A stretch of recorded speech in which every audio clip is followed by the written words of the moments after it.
The September morning mist clung to the ancient stones of Street Mary Mead's parish church like a gentle benediction, and Miss Jane Marple made her way along the familiar cobblestone path with the measured steps of one who had walked this route for more Sunday mornings than she cared to count.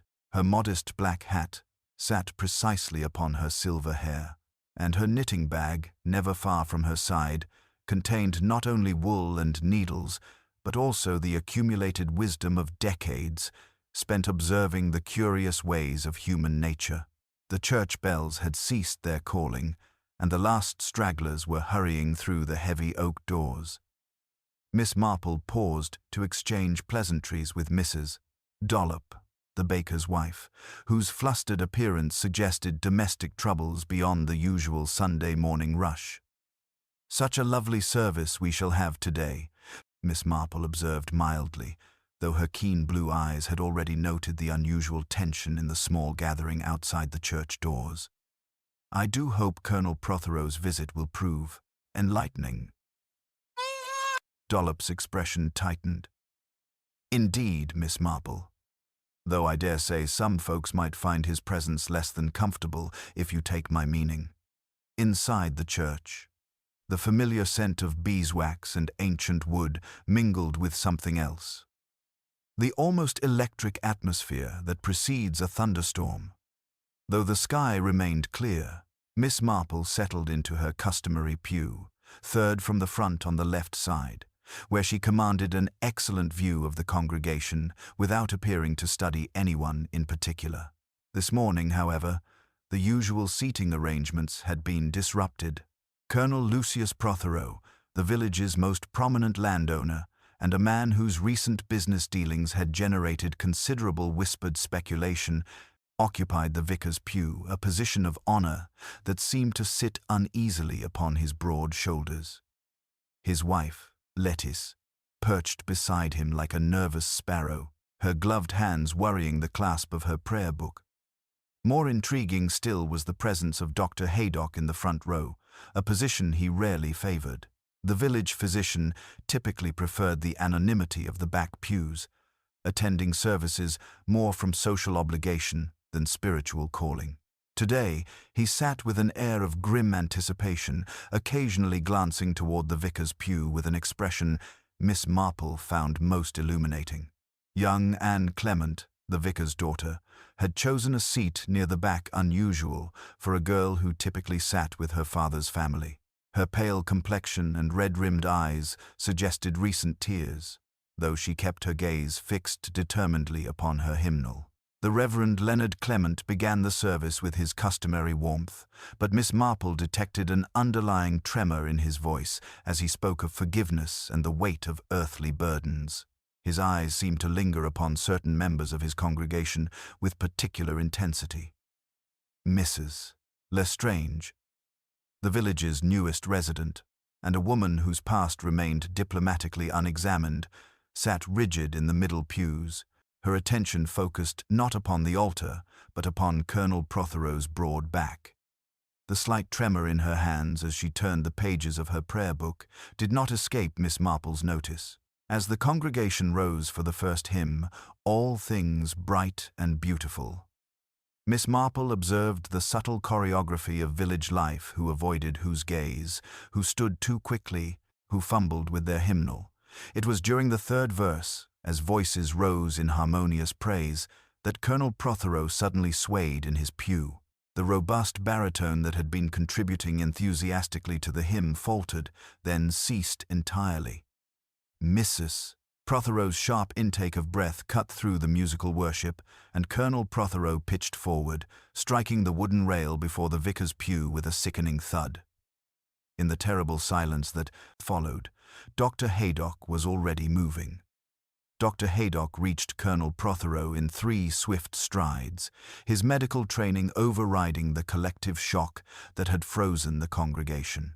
Miss Marple watched with particular attention as the physician knelt beside the fallen man, noting how his examination was both thorough and oddly careful, as though he wished to disturb as little as possible while confirming what his expression already suggested.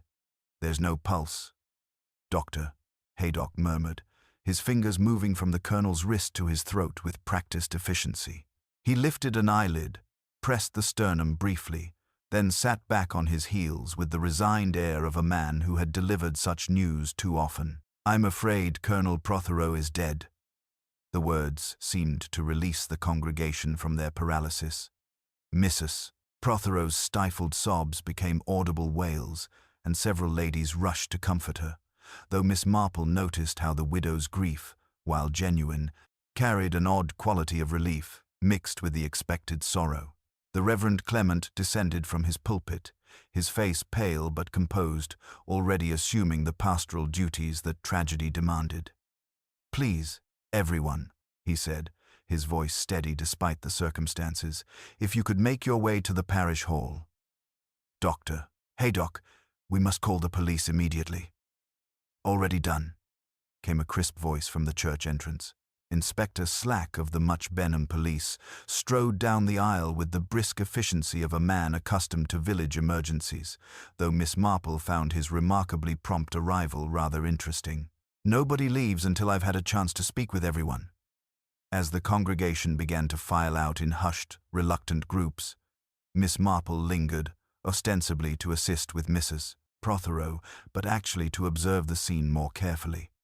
Her years of experience had taught her that the moments immediately following a shocking event often revealed more truth than hours of subsequent questioning.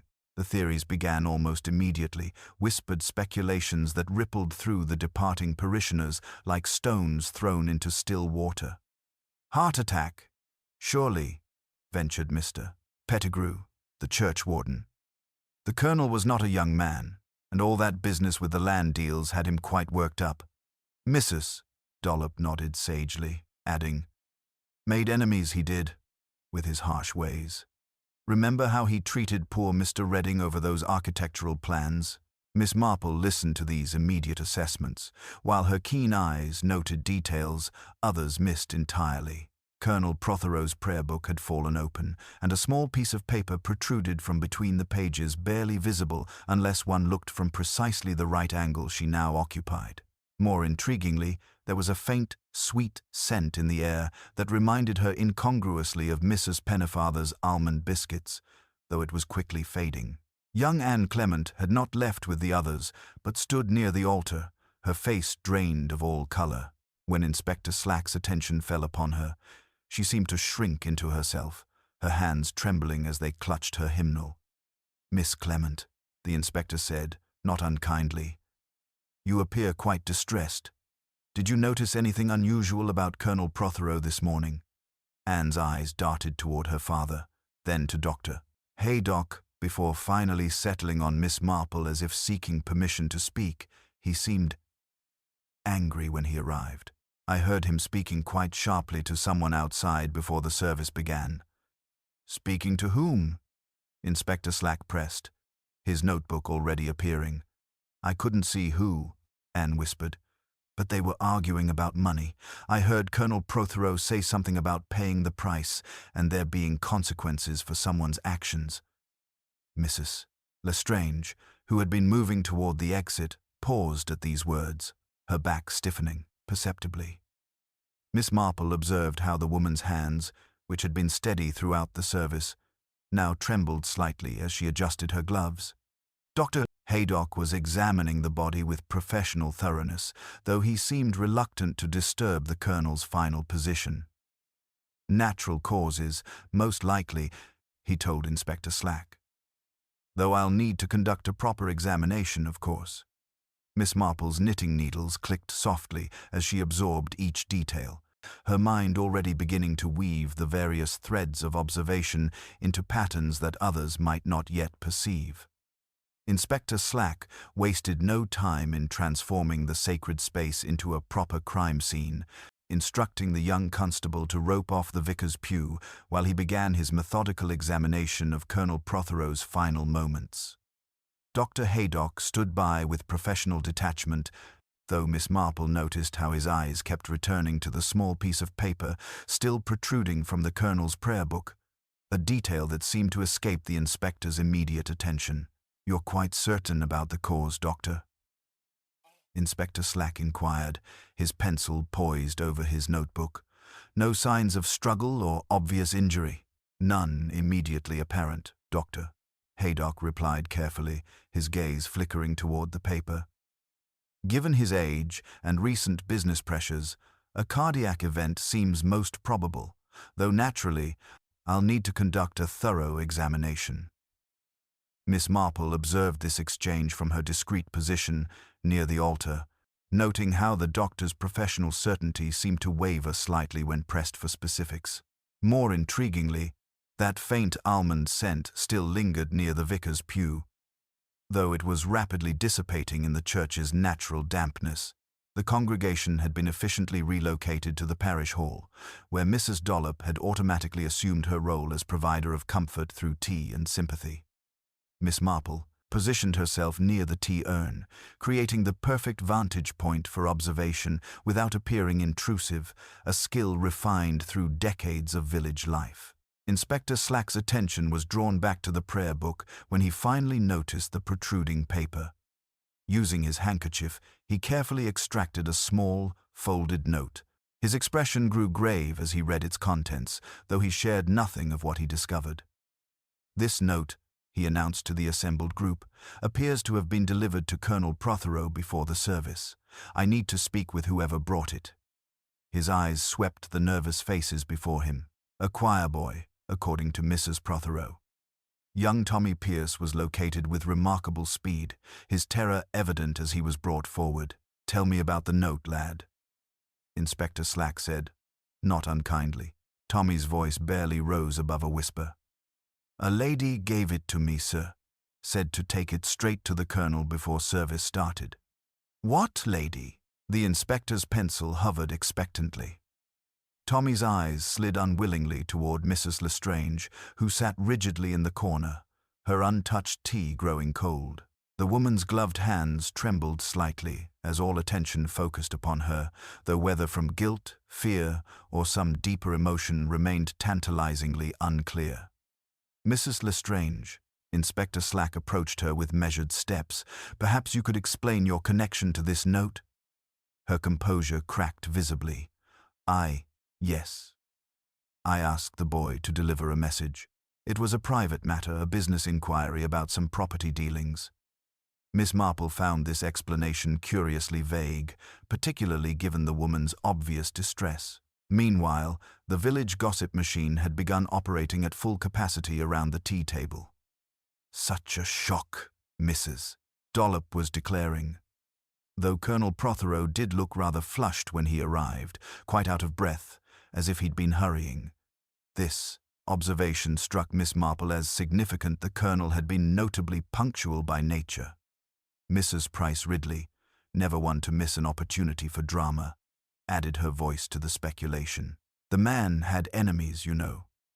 That business with Mr. Denham over the land deal had him quite worked up. Denham was desperate, said he'd lose everything if the colonel backed out." Young Anne Clement, still pale and shaken, was called forward for additional questioning. "Miss Clement, you mentioned overhearing an argument before the service. Can you recall any other details?" Anne's voice trembled as she spoke. The other person seemed desperate. "They kept saying, 'Please, and you don't understand.'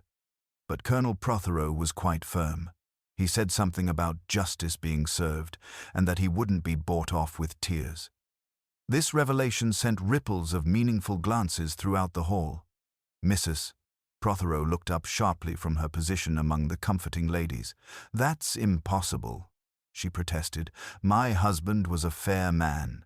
He would never be cruel to someone genuinely in distress." Yet Miss Marple detected uncertainty beneath the widow's conviction, as if she were trying to convince herself as much as others. The defense rang somewhat hollow, given the colonel's reputation for increasingly ruthless business dealings in recent months. As Inspector Slack continued his preliminary interviews, Miss Marple quietly processed the accumulating details. The note from Mrs.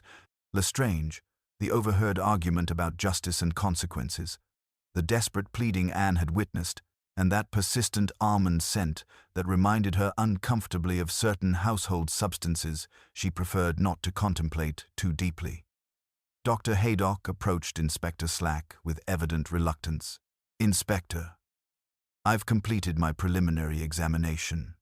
While I maintain that cardiac arrest is the most likely cause, there are certain aspects that warrant closer investigation, such as the colonel's pupils are somewhat dilated, and there's a slight discoloration around the mouth that could indicate." He paused, glancing around at the listening faces. "Perhaps we should discuss this privately." Miss Marple's knitting needles clicked softly as she absorbed this development. In her extensive experience with village life, she had learned that when doctors began speaking in euphemisms, the truth was often more sinister than anyone wished to acknowledge. The faint almond scent, the mysterious note, and now medical concerns that couldn't be discussed publicly, the pieces were beginning to form a pattern that had nothing to do with natural causes. "Mrs. Lestrange rose abruptly from her chair, her face ashen. "I think I should go home now," she announced to no one in particular. "This has been quite overwhelming." Inspector Slack's sharp gaze followed her movement. "I'm afraid I'll need everyone to remain available for further questioning, Mrs. Lestrange. This investigation is far from concluded." The woman sank back into her seat, and Miss Marple noticed how her hands now shook openly, no longer bothering to conceal her distress behind the facade of composed grief. Inspector Slack emerged from his consultation with Dr. Haydock, wearing the expression of a man whose Sunday morning had taken an decidedly unpleasant turn. The murmured conversations in the parish hall ceased as he cleared his throat, and Miss Marple observed how quickly the assembled villagers arranged themselves into postures of anxious attention. "Ladies and gentlemen," Inspector Slack announced, his voice carrying the weight of official gravity. "Dr. Haydock's examination has confirmed that Colonel Prothero did not die from natural causes. The symptoms he observed are consistent with cyanide poisoning." The word fell into the silence like a stone into still water, sending ripples of shock through the gathering. Mrs. Prothero's face went chalk white, while Mrs. Dollop's teacup rattled against its saucer with the tremor of her hands. Miss Marple noted how Mrs. Lestrange seemed to shrink further into her corner chair, as if hoping to disappear entirely from view. "Cyanide?" Mrs. Price Ridley gasped, her voice rising to an almost theatrical pitch. "But how? When?" Dr. Haydock stepped forward reluctantly. "The distinctive almond scent I detected, combined with the rapid onset and the colonel's symptoms, strongly suggests it was administered shortly before his collapse, most likely in something he ingested during the service." Inspector Slack produced a small evidence bag containing a silver lozenge case with an elegant blue enamel crest. This was found in Colonel Prothero's pocket. "Dr. Haydock, would you examine this, please?" The doctor handled the case with professional care, opening it to reveal several remaining lozenges. His expression grew grave as he lifted one to his nose. "There's definitely an almond scent here, much stronger than any natural flavoring would produce." "Mrs. Lestrange," Inspector Slack's attention swiveled to the increasingly pale woman in the corner, "I believe it's time you were completely honest about your relationship with Colonel Prothero. This note of yours, what did it really concern?" The woman's composure finally shattered completely. We knew each other years ago," she whispered, her voice barely audible, "before he married Lettice. Before I came to Street Mary Mead. He was threatening to reveal certain indiscretions from my past unless I paid him money I simply don't have." Mrs. Prothero's sharp intake of breath cut through the confession like a blade. "You're lying," she declared, though her voice wavered with uncertainty. "Lucius would never. He wasn't that sort of man." "I'm afraid he was, Mrs. Prothero." "Mrs." Lestrange replied with bitter resignation. "Your husband had become quite ruthless in recent months. The note I sent begged him to reconsider, to show mercy. But he'd made up his mind to destroy me unless I found the money he demanded." The revelation sent whispers rippling through the hall. Here was motive, clear and compelling. A desperate woman facing social ruin, a man who held her fate in his hands, and the perfect opportunity during a church service where everyone's attention would be focused elsewhere. Inspector Slack's satisfaction was evident as he made notes. "And you had access to the church this morning before the service?" "I arrived early," Mrs. Lestrange admitted.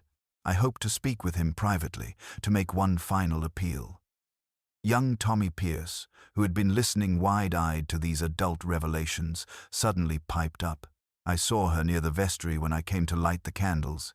She was putting something in her handbag real quick-like when she saw me coming."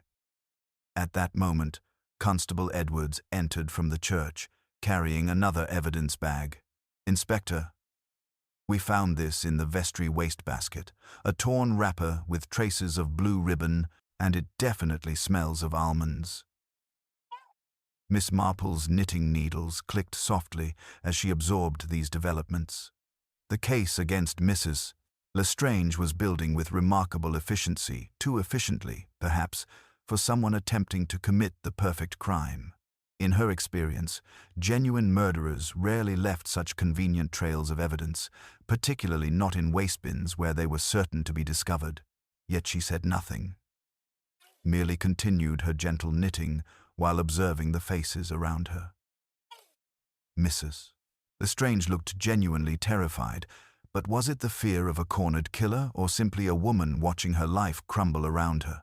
The distinction, Miss Marple knew from long experience, often lay in details that others might overlook entirely. Inspector Slack was clearly preparing to make an arrest, his notebook filled with what appeared to be a straightforward case of blackmail and revenge. But Miss Marple found herself thinking about silver lozenge cases and blue enamel crests, wondering whose fingers had last touched that elegant little container before it found its way into Colonel Prothero's pocket. Before Inspector Slack could reach for his handcuffs, Miss Marple's gentle voice cut through the charged atmosphere with deceptive mildness. "I do beg your pardon, Inspector, but might I ask about that lovely lozenge case? The craftsmanship is quite exquisite, such distinctive blue enamel work." Inspector Slack paused, clearly irritated by what seemed like an elderly lady's irrelevant observation. "What of it, Miss Marple?" "Oh, nothing terribly important," she replied, her knitting needles resuming their steady rhythm. "It's simply that I noticed something rather curious about the monogram when you turned it over. The initials appeared to be LP, rather than the Colonel's LCP. Most peculiar for a gentleman's personal effects, don't you think?" All eyes turned to the evidence bag containing the silver case. Inspector Slack examined it more closely, his expression growing thoughtful. Mrs. Prothero, who had been sitting rigidly among the comforting ladies, suddenly went very pale indeed. "Mrs. Prothero," Miss Marple continued with characteristic gentleness, "I believe that case might be familiar to you. The monogram would suggest Lettice Prothero, would it not?" The widow's composure finally cracked. Yes. It was mine originally. A wedding gift from my late aunt. But I gave it to Lucius this morning. He'd been complaining of a persistent cough, and I thought the lozenges might help." Dr. Haydock stepped forward with evident reluctance. "Mrs. Prothero, your husband consulted me about that cough just yesterday. I prescribed honey and warm water. He specifically declined any medicated lozenges, saying they were an old woman's remedy." This revelation sent ripples of meaningful glances through the assembled villagers. Mrs. Dollop whispered audibly, "The Colonel never took lozenges in all the years I've known him. Said they were nonsense." Miss Marple tilted her head thoughtfully. How curious, then, that he would accept them this morning, particularly during a church service. Most unlike his usual fastidious nature. She paused delicately. "I wonder, Mrs. Prothero, did you fill the case yourself?" "The case came with lozenges when I purchased it," Lettice replied quickly. "I never opened it, simply gave it to him as it was." "From which shop, if I may ask?" Miss Marple's tone remained conversational, but Inspector Slack was now taking notes with renewed interest. Before Mrs. Prothero could answer, a commotion at the door announced the arrival of Mr. Denham, the village solicitor. He stood in the doorway, hat in hand, his face flushed with exertion and obvious distress. "Is it true about Colonel Prothero?" he gasped. "I came as soon as I heard." "Inspector, I must speak frankly. I had harsh words with the Colonel this morning before the service. He was threatening to call in a substantial loan that would have ruined me completely." Inspector Slack's attention shifted to this new arrival. "And where were you during the service, Mr. Denham?" "Back pew. Left side." Mrs. Price Ridley can confirm she complained quite audibly about my singing. The solicitor's hands trembled as he removed his hat. "But you must understand, Inspector, the Colonel had become increasingly ruthless in recent months. There are others who had even greater cause to wish him ill." Miss Marple observed how Mr. Denham's arrival had subtly changed the dynamic in the room. Mrs. Lestrange looked up with something approaching hope, while Dr. Haydock appeared increasingly uncomfortable.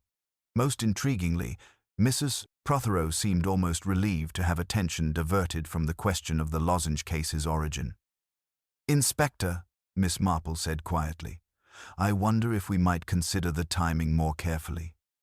If Colonel Prothero consumed a poisoned lozenge during the service, surely someone sitting beside him would have noticed. Mrs. Prothero, did you observe your husband taking anything from his pocket during the hymn?" Lettuce. Prothero's silence stretched uncomfortably long before she whispered, He may have. I wasn't paying particular attention to his actions." The admission hung in the air like incense, heavy with implication. Miss Marple's needles clicked softly as she processed this latest development, her mind already beginning to weave the various threads of deception into a pattern far more complex than Inspector Slack's straightforward case against Mrs. Lestrange. Dr. Haydock shifted uncomfortably under Inspector Slack's expectant gaze, clearly reluctant to add another layer of complexity to an already tangled investigation. "Inspector, I'm afraid there's something else I must report. 3 days ago, I discovered that a small vial of potassium cyanide had gone missing from my surgery dispensary." The admission sent a collective shiver through the parish hall. Mrs. Dollop's teacup rattled against its saucer, while Mrs. Lestrange looked genuinely shocked for the first time since the questioning began. Most tellingly, Mrs. Prothero's reaction seemed more resigned than surprised, as if this revelation completed a picture she had been dreading. "Missing since Thursday morning," Dr. Haydock continued with professional reluctance. "I assumed I'd simply misplaced it during my rounds, but given today's circumstances." Before Inspector Slack could respond, the parish hall door opened to admit Lawrence Redding, the village architect. His lean frame filled the doorway momentarily before his eyes found Mrs. Prothero with unmistakable urgency. The fear in his expression was quickly masked, but not quickly enough to escape Miss Marple's observation. "Mr. Redding." Inspector Slack's attention shifted immediately. "Your presence is fortuitous. We're investigating Colonel Prothero's death, which has proven to be murder by cyanide poisoning." Redding's face went pale, but his voice remained steady. "Murder? Good God, I knew the Colonel had enemies." But his gaze flickered again to Mrs. Prothero, who sat rigidly among the comforting ladies. "Your relationship with the deceased?" Inspector Slack inquired, pencil poised. "Professional, primarily. He'd commissioned architectural plans for estate renovations, then threatened to cancel without payment. We had harsh words about it."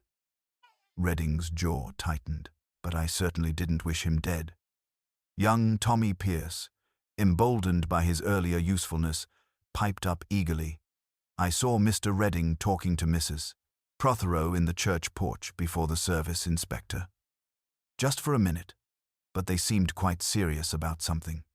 Mrs. Prothero's hands twisted in her lap. "He was simply asking about a sketch I'd promised for the church fete. Nothing more significant than that." Miss Marple's knitting needles resumed their gentle rhythm. How thoughtful to conduct such business on a Sunday morning, when most village affairs rest, though I suppose artistic inspiration doesn't observe the Sabbath. Dr. Haydock, meanwhile, was examining the evidence with growing concern. "Inspector, about my missing supplies, I'm rather careless about locking the dispensary during morning rounds. Anyone with basic knowledge could have accessed it." "Who knew of your Thursday morning schedule?" Inspector Slack pressed. Anne Clement spoke up quietly. "Dr. Haydock left his surgery unlocked that morning when he came to see Father about Mrs. Henderson's condition. I remember because I was arranging flowers and noticed his unusual haste." Mrs. Dollop nodded sagely. Mrs. Prothero was making her charitable rounds that very morning. She visits old Mrs. Henderson every Thursday, without fail. Such a devoted woman. The implication settled over the room like morning mist. Mrs. Prothero's regular, charitable visits would have provided perfect cover for accessing the unlocked surgery, particularly since Mrs. Henderson's cottage sat practically next door to Dr. Haydock's dispensary. Constable Edwards chose that moment to return with another evidence bag, containing what appeared to be a torn wrapper with blue ribbon. "From the chemist in Much Benham, Inspector. The pharmacist confirms a telephone order placed yesterday for cough lozenges charged to Mrs. Prothero's account and specifically requested to be tied with blue ribbon." Redding's sharp intake of breath was audible. "I never—" He caught himself. "But the damage was done." "Never what, Mr. Redding?" Inspector Slack's voice carried dangerous quiet. Miss Marple observed the interplay of glances between Redding and Mrs. Prothero with particular interest. "Such specific instructions about ribbon," she mused gently. "One might almost think the packaging was meant to be noticed, to create a particular impression." The silence stretched taut as Inspector Slack processed these accumulating revelations. The missing cyanide, the mysterious telephone order, the blue ribbon that seemed designed to implicate, or perhaps to mislead. Miss Marple's needles clicked softly as she contemplated the curious fact that genuine murderers rarely left such convenient trails of evidence unless they intended someone else to follow them. Constable Edwards returned with the brisk efficiency of a man bearing significant news. "Inspector, Miss Briggs at the telephone exchange confirms yesterday's call to the Much Benham chemist originated from Mr. Redding's studio at 2:15. The caller specifically requested blue ribbon wrapping and spoke with what Miss Briggs described as nervous haste. All eyes turned to Lawrence Redding, whose architectural drawings suddenly seemed far less important than his proximity to Mrs. Prothero. His face flushed, but he maintained his composure with visible effort. "My telephone is hardly private property, Inspector. Workmen have been in and out all week for the church restoration project." Mrs. Price Ridley, never one to miss an opportunity for useful testimony, nodded vigorously. "Mr. Redding was indeed sketching on the village green at 2:00 yesterday." I remarked to Mrs. Bartlett about his intense concentration, quite absorbed in studying the war memorial from his camp stool. Miss Marple had quietly excused herself during this exchange, ostensibly to retrieve her reading glasses from the church. The sanctuary retained its cool atmosphere, though that faint almond scent still lingered near the vicar's pew. With the careful attention of someone adjusting a prayer cushion, she examined the wooden rail where Colonel Prothero had fallen. A tiny chip of blue enamel, no larger than a pinhead, had lodged in the carved molding so small it might have been overlooked entirely. More intriguingly, a faint, sticky residue marked the polished wood, reminiscent of honey or glycerin that had been warmed and spread thin. She memorized these details without disturbing them, then returned to the parish hall with the unhurried step of an elderly lady who had accomplished nothing more remarkable than finding her spectacles. Inspector Slack was pressing his advantage with renewed vigor. "Mrs. Prothero, your husband's consultation with Dr. Haydock yesterday specifically declined medicated lozenges, yet this morning you provided him with exactly that remedy. How do you explain this contradiction?" Before Mrs. Prothero could respond, Young Anne Clement spoke up with sudden urgency. "Inspector, I've remembered something else about the argument I overheard." Colonel Prothero was already holding something in his hand, something small and silver that caught the morning light. He kept clenching it as he spoke, as if it gave him confidence or satisfaction. This revelation sent ripples of significance through the assembled group. If the colonel had possessed the lozenge case before the service began, the timeline of events required considerable revision. Dr. Haydock stepped forward with evident reluctance. "Inspector, I must add that my Thursday morning rounds included an emergency call to Mrs. Henderson. I left my surgery unlocked for nearly 2 hours, most unusual for me, but the circumstances were pressing." Mrs. Prothero's hands trembled as she set down her teacup. "I did visit Mrs.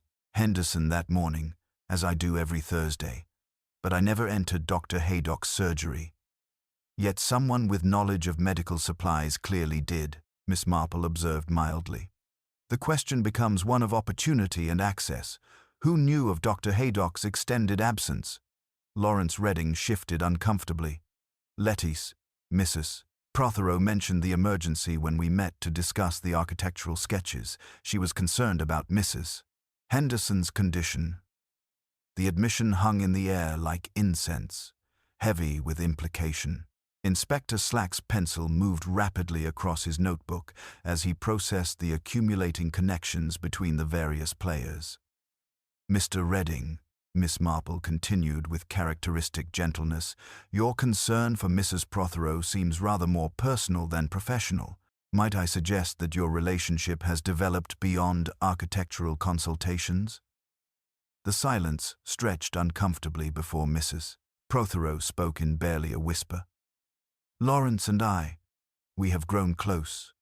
My marriage had become unbearable, and Lawrence offered understanding and kindness." Mrs.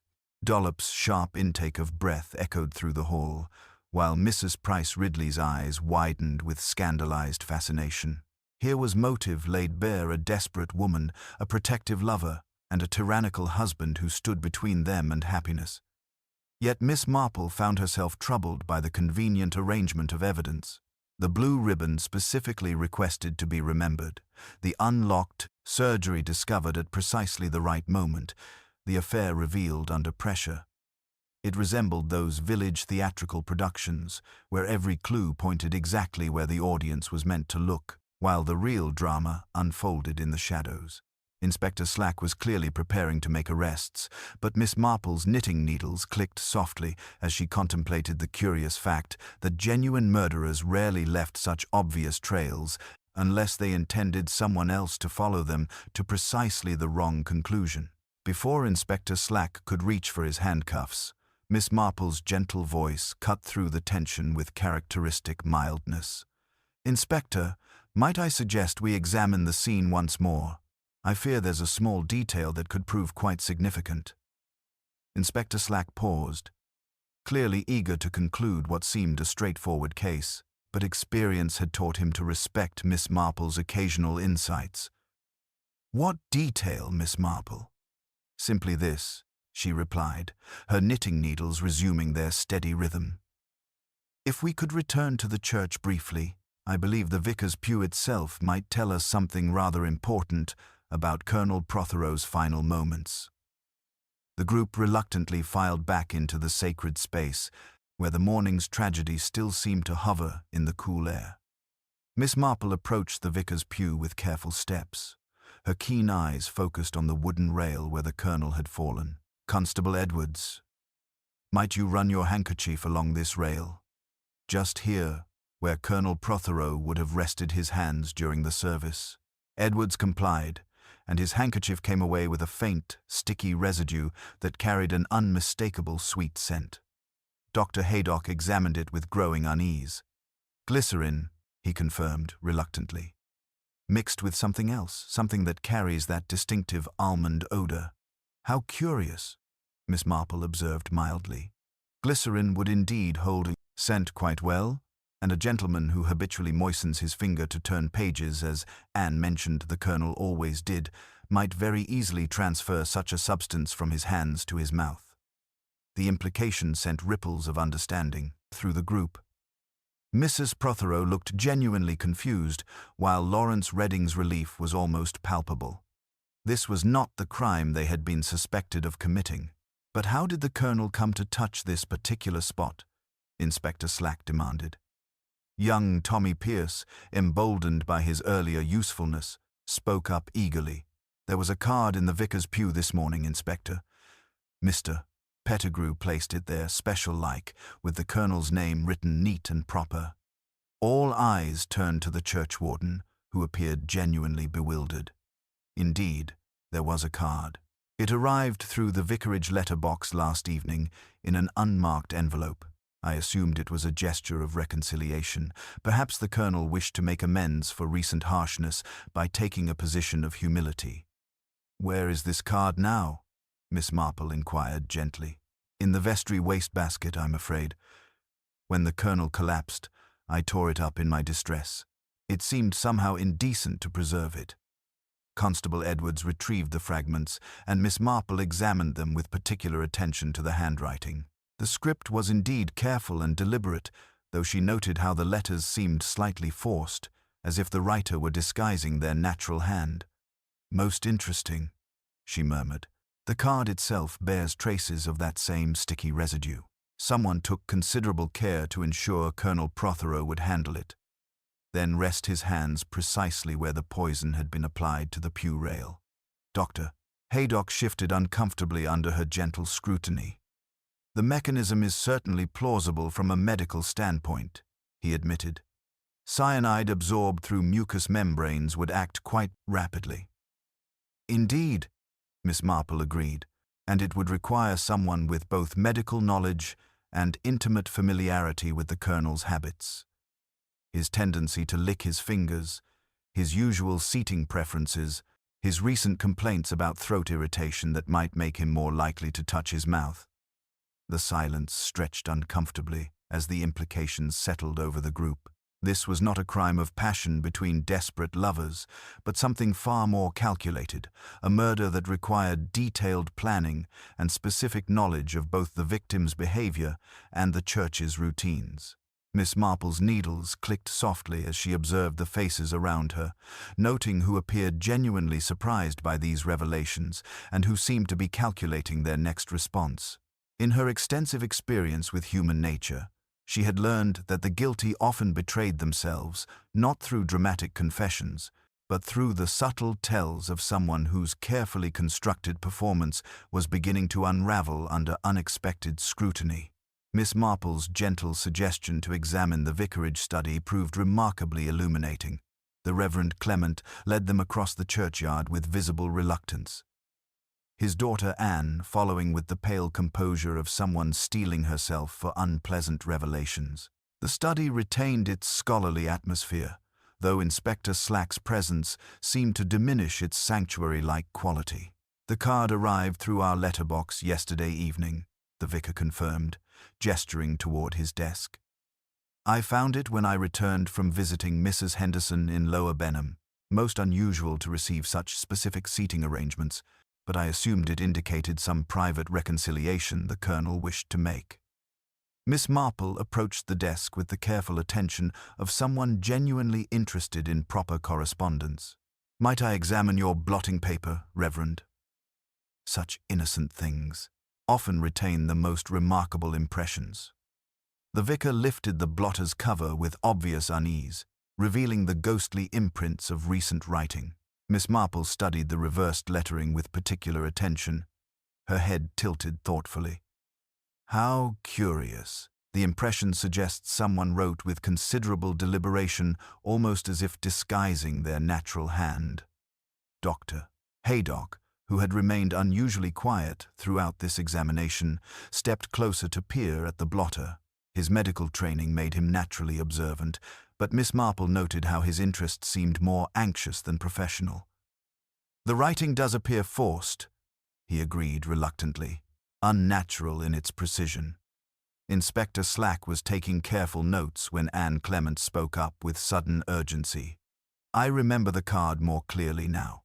It didn't mention reconciliation at all. It said something about a matter of grave importance to discuss after service. I thought it odd because the colonel never lingered for conversations. This revelation shifted the entire complexion of the evidence. The card had not been an invitation for public humility, but a carefully crafted lure to ensure the colonel would handle the poisoned surface and then touch his mouth during the service. Miss Marple's attention turned to Dr. Haydock with characteristic gentleness. "Doctor, your medical knowledge would naturally include the proper handling of dangerous substances. The precision required for this particular crime suggests considerable expertise with toxic materials." Dr. Haydock's professional composure wavered noticeably. "Any educated person might research such matters," he replied, though his voice carried less conviction than his words suggested. "Indeed," Miss Marple agreed mildly, though the application of glycerin to hold the poison on the pew rail, the knowledge of absorption rates through mucous membranes, the timing required for maximum effect, these details suggest more than casual research. Mr. Pettigrew, who had been examining the torn card fragments, looked up with sudden concern. "Inspector, I've just realized something rather important. When I placed this card in the vicar's pew yesterday evening, I noticed my fingers felt slightly sticky afterward. I thought nothing of it at the time. But given what we now know, the churchwarden's observation sent ripples of significance through the group. Someone had prepared the card itself as a secondary delivery method, ensuring the colonel would encounter the poison even if he avoided touching the pew rail directly. Dr. Haydock removed his spectacles to clean them, a gesture Miss Marple recognized as nervous displacement. "The medical aspects you describe are certainly possible," he admitted carefully, "though I fail to see how they point to any particular individual." "Perhaps not," Miss Marple replied softly. Though Colonel Prothero had been making inquiries about certain professional matters recently, he was quite thorough in his investigations when something troubled his sense of propriety. The doctor's hands trembled slightly as he replaced his spectacles. Inspector Slack, following Miss Marple's lead, pressed gently. "Dr. Haydock, had the colonel approached you about any concerns regarding your practice?" Before the doctor could respond, Miss Marple spoke again with deceptive casualness. "I wonder if we might return to the church once more. I believe a careful reconstruction of yesterday evening's events might prove quite illuminating. Sometimes the guilty reveal themselves not through dramatic confessions, but through the small betrayals of nervous habit." The suggestion hung in the air like morning mist, heavy with unspoken implications. Dr. Haydock's visible discomfort, combined with his medical expertise and obvious anxiety about the colonel's recent inquiries, painted a picture that was becoming increasingly difficult to ignore. Inspector Slack nodded grimly. "An excellent suggestion, Miss Marple. I believe it's time we examined this matter from every possible angle." The return to the church felt like entering a confessional, and Dr. Haydock's reluctant footsteps echoed with particular weight in the sacred space. Miss Marple positioned herself near the vicar's pew with characteristic unobtrusiveness, though her keen attention missed nothing of the doctor's increasingly agitated demeanor as Inspector Slack requested a final reconstruction of the previous evening's events. "Dr. Haydock," Miss Marple began with gentle precision, "I wonder if you might demonstrate how someone with medical knowledge would apply a substance like glycerin to ensure it remained tacky but not obviously wet. Purely for our understanding, of course." The doctor's hands trembled as he approached the pew rail. "The glycerin would need to be warmed slightly," he said, his voice barely steady. "Applied in a thin layer where hands would naturally rest, then allowed to dry just enough to remain effective but not detectable." Inspector Slack watched with growing comprehension. "And how long would such preparation remain potent?" "Several hours, properly applied," Dr. Haydock continued, seemingly compelled to provide technical details. "Cyanide in glycerin solution maintains effectiveness overnight, particularly in cool conditions." Miss Marple nodded thoughtfully. "How fortunate that someone with your expertise was present to diagnose the poisoning so quickly. Most physicians might have assumed natural causes, given the Colonel's age and recent stress. The observation struck home with visible impact. Dr. Haydock's immediate recognition of cyanide poisoning had betrayed his prior knowledge of its presence, a detail that had troubled Miss Marple from the beginning. She continued with characteristic gentleness. Colonel Prothero had been making rather thorough inquiries recently. He was quite methodical when something troubled his sense of propriety. I believe he had discovered certain irregularities in your practice. The doctor's professional composure cracked visibly.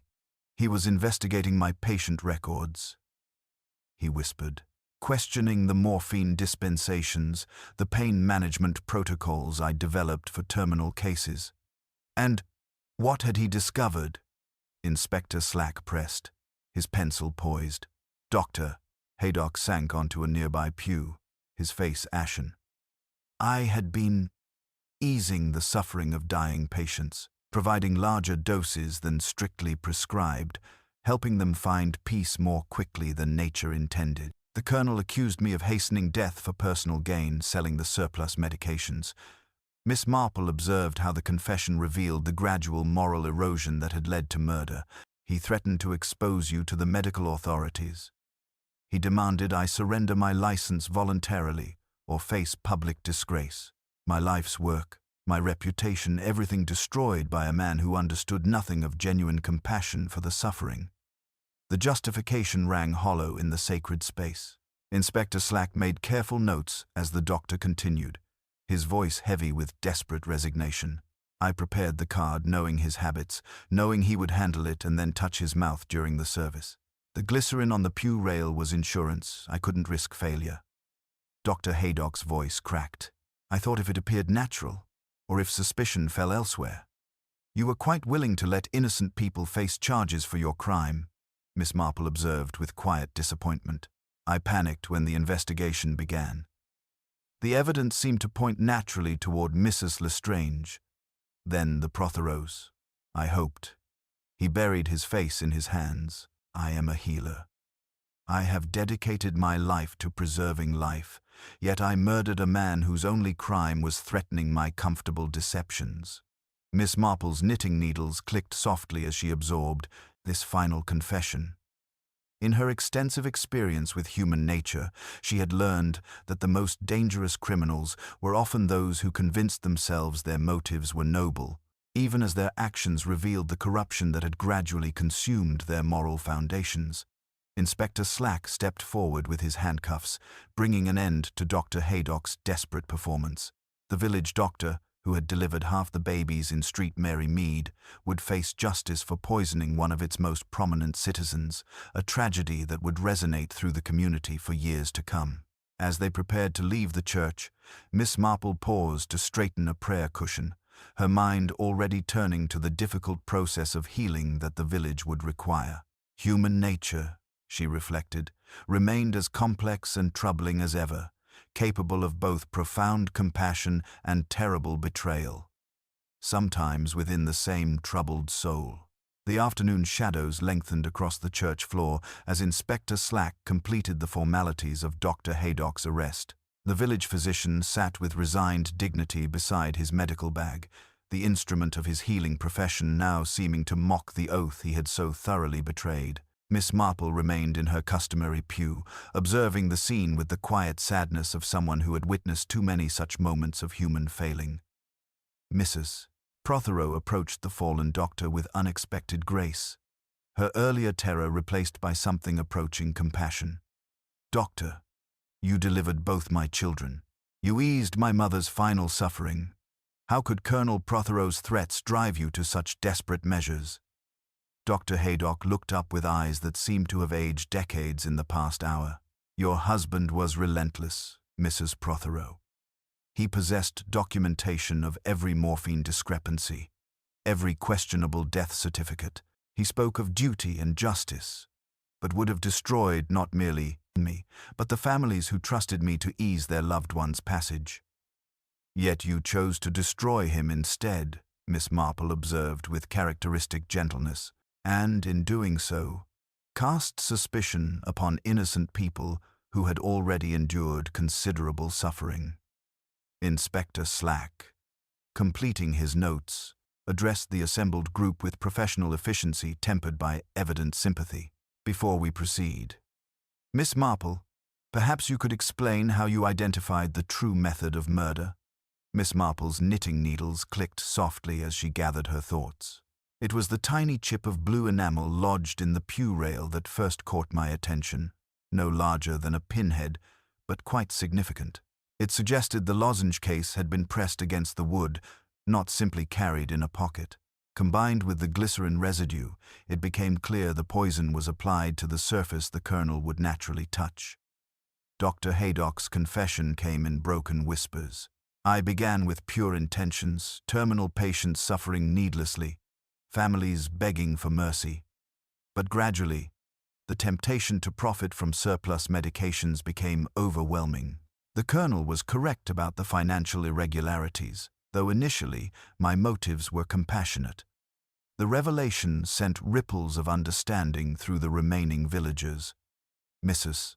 Lestrange, whose desperate past had nearly condemned her, approached Miss Marple with visible relief. I did know Colonel Prothero years ago, and he did threaten exposure, but I am grateful you saw beyond the obvious evidence. The blue ribbon wrapper in the vestry, the telephone call from Mr.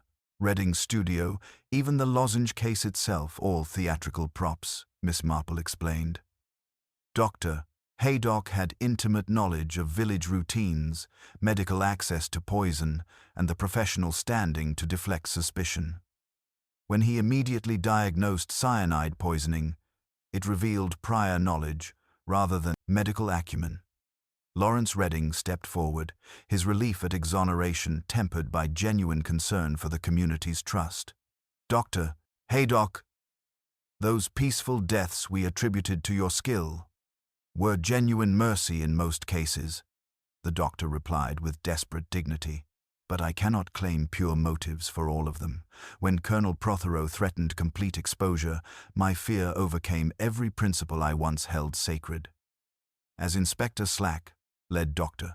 Haydock from the church, the profound impact of the revelation settled over Street Mary Mead like evening mist. The village doctor, trusted counselor and healer, revealed as a calculating murderer, it defied the very foundations upon which their community rested. Young Anne Clement approached the departing physician with remarkable courage. Dr. Haydock, whatever else you've done, you made my grandmother's final weeks bearable when nothing else could. I won't forget that kindness. The acknowledgement broke the doctor's remaining composure, and he wept openly as he was led away, leaving behind a congregation struggling to reconcile cherished memories with harsh reality. Miss Marple remained seated as the others gradually dispersed, her needles clicking in the gathering twilight. The case was closed, justice would follow its course, but the village would require considerable time to heal from learning that evil could wear such a benevolent mask.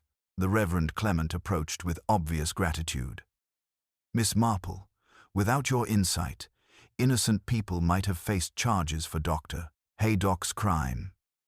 She looked up with characteristic mildness, her keen eyes reflecting both satisfaction at justice served and sorrow for human frailty. Human nature remains endlessly complex, Reverend. We must hope that understanding can eventually lead to forgiveness, though I fear this tragedy will cast long shadows over our peaceful village for some time to come. The evening shadows lengthened across Street Mary Mead as Inspector Slack completed his final examination of Dr. Haydock's surgery, the weight of discovery heavy in his methodical movements. Miss Marple accepted tea at the vicarage with the Reverend Clement and Anne, the three of them processing the day's revelations in the gentle sanctuary of familiar ritual. Inspector Slack discovered multiple irregularities in the dispensary records. The vicar reported quietly, his voice carrying the strain of shepherding a flock through unexpected darkness. The missing cyanide was deliberately misfiled under photographic supplies, and there were blotting papers with practice attempts at disguising handwriting. Miss Marple nodded thoughtfully, her knitting needles resuming their steady rhythm. Dr. Haydock was methodical in his deception, just as he was in his healing. The tragedy lies in how gradually one corrupted the other. Anne's pale composure had strengthened throughout the afternoon, though her eyes still reflected the shock of discovering that evil could wear such a benevolent mask. Will the village ever trust a doctor again in quite the same way? Trust, once broken, mends differently than before, Miss Marple replied with characteristic gentleness. Perhaps that is not entirely unfortunate. Blind faith serves no one well, while thoughtful trust acknowledges human frailty without abandoning hope. Inspector Slack's final report brought unexpected grace notes to the day's harsh symphony. Colonel Prothero's briefcase had yielded an unsigned memorandum proposing a compromise on Mr. Denham's crushing loan, suggesting that even the village tyrant had retained some capacity for mercy. Mrs. Lestrange's note contained nothing more incriminating than desperate pleading for compassion, a woman facing ruin, not plotting murder. As twilight settled over the village green, Miss Marple encountered Mrs. Prothero walking alone, her widow's weeds softened by an air of tentative liberation. The revelation of her affair with Lawrence Redding no longer seemed scandalous compared to the day's greater tragedy. "I shall leave Street Mary Mead for a time," Lettice confided. "Not with Lawrence, not yet. We must discover who we are without Lucius's shadow between us. Grief makes one foolish, but freedom can prove equally dangerous without proper consideration." Miss Marple approved of this wisdom. The heart requires time to distinguish between escape and genuine affection. Distance often provides clarity that proximity obscures. The village settled into an uneasy quiet, forever changed by the morning's events. Mrs. Dollop's bakery would continue providing comfort through fresh bread and gentle gossip, though conversations would carry undertones of wariness that had been absent before. Mrs. Price Ridley found herself with genuine drama too profound for her usual embellishments, while young Tommy Pierce had learned that adult secrets could be far darker than childhood imagination conceived. Most profoundly, the community grappled with a fundamental shift in understanding. Dr. Haydock had been their healer, confidant, and moral anchor, a man whose gentle hands had delivered their children and eased their suffering.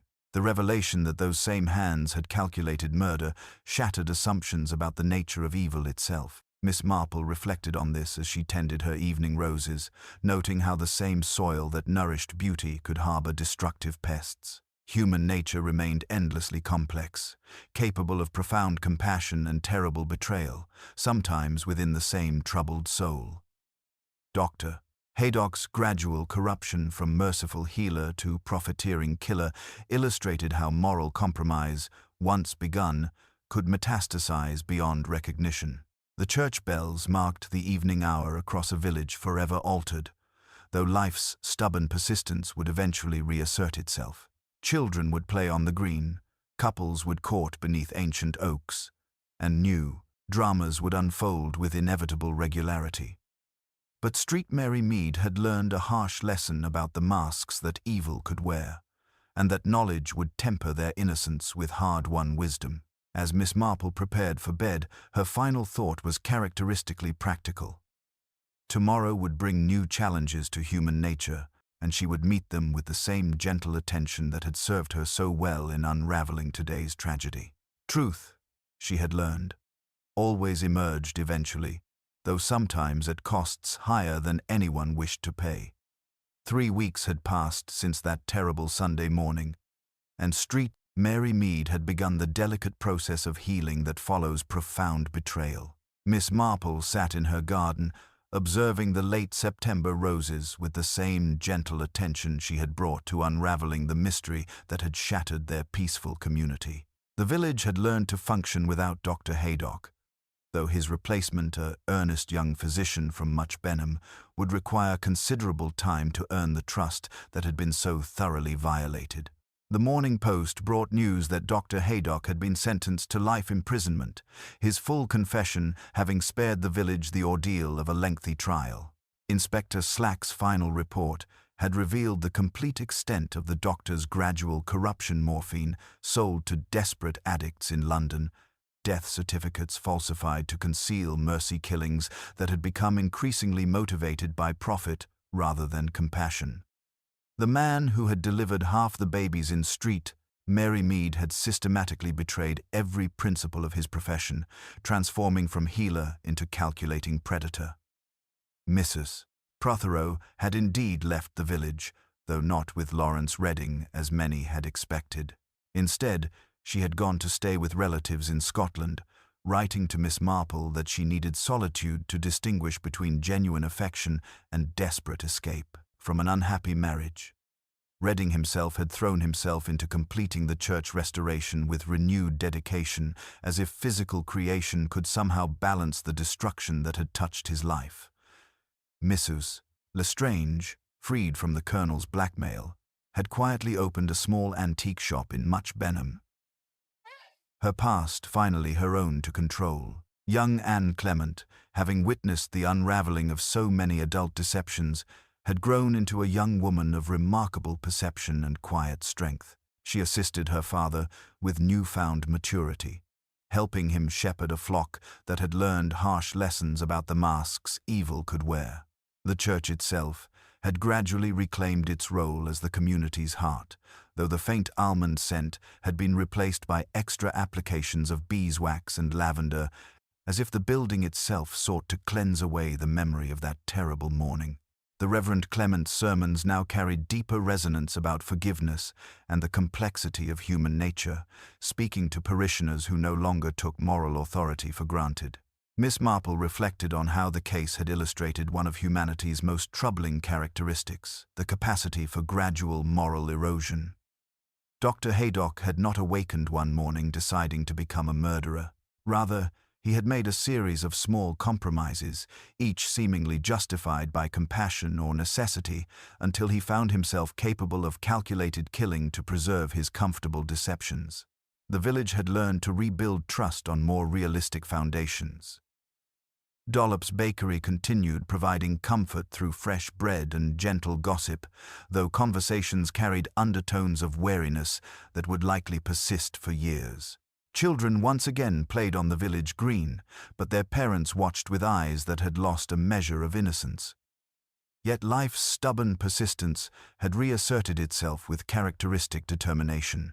The autumn harvest proceeded, couples courted beneath ancient oaks, and new dramas unfolded with inevitable regularity. Communities, Miss Marple had observed, possessed remarkable resilience, capable of absorbing even profound betrayals and gradually rebuilding on foundations of hard-won wisdom rather than comfortable assumptions. As she tended her roses in the gentle morning light, Miss Marple contemplated the curious fact that justice, while eventually served, could never fully restore what had been lost. The tragedy lay not merely in the murder itself, but in the gradual corruption of noble intentions into their opposite, a reminder that evil often wore the most benevolent masks. The church bells marked the morning hour across a village forever changed, yet determinedly enduring. Miss Marple smiled gently as she observed the familiar rhythms of daily life resuming their course. Her knitting needles clicked softly in the autumn air, weaving together threads of observation and understanding that would serve her well when the next mystery inevitably emerged.